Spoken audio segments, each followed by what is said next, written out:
In World War I, a new machine was introduced to the battlefield. It was a new physical and psychological force against infantry of all types. It was the first tank.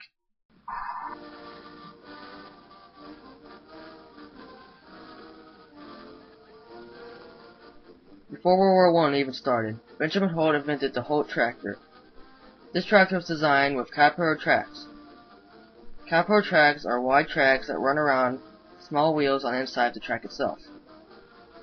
The increasement of the surface area gives the tracker more stability and decreases its chance of sinking in the mud. The tractor could maneuver up and down hills and could cross rough, muddy, or slick terrain.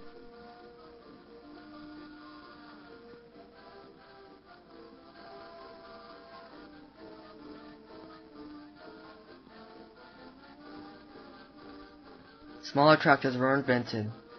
They used the same idea as the larger Holt tractors and had caterpillar tracks going all the way around the vehicle. There was some talk of these tractors being used for war purposes. However, few tractors are actually used in the battlefield. The ones that did make it on the battlefield were used as supply transports. In the year 1899, Frederick Sims designed his own motor war car. The motor war car included a 6mm armor plating covering the entire vehicle, and it had 2 machine guns attached and a pounder gun. It was a great invention, but Lord Kretschner referred to it as a pretty mechanical toy. Colonel Ernest Swinton of the British Army was inspired to design the first war tractor when he saw a Holt tractor wielding a machine gun on the battlefield. He created the Killing Straight tractor, the first armored tractor ever invented. It had a tricycle design with caterpillar tracks. It was able to cut barbed wire, and it impressed David Lloyd George and Winston Churchill. Being impressed, Churchill established the Landships Committee and created Little Willie, the first tank. The French followed them up with the Saint-Chamond.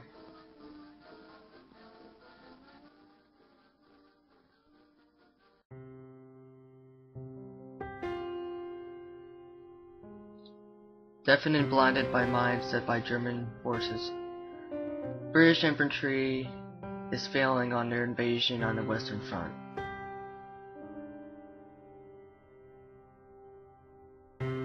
After many rounds of artillery fire, British troops move slowly to German trenches.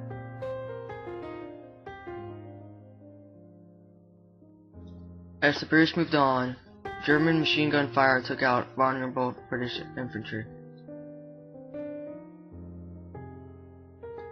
Barbed wire blocked the British infantry's pass, and any British soldier that did make it to the German trench was easily taken out by German infantry inside.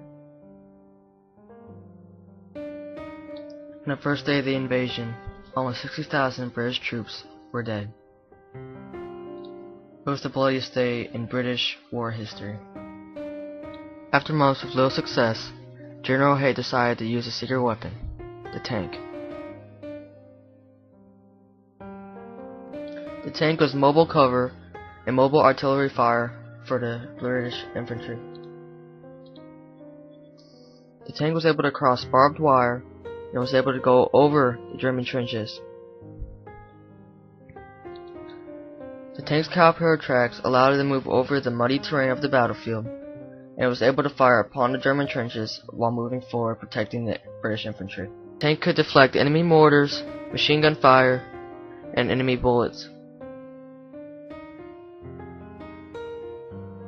The tank was able to destroy barbed wire, which allowed the British infantry to move through to the German trenches.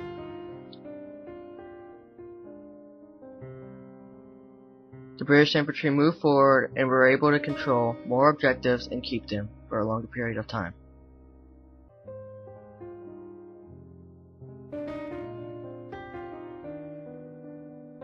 The tanks rolled in pairs so they were able to protect each other. They distracted the enemy infantry while they go up and down the enemy trench, firing at the enemy infantry.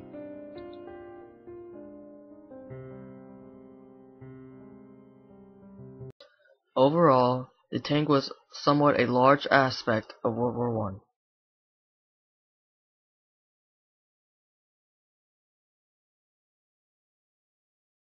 The innovation changed not just World War One, but the entire theory of war itself.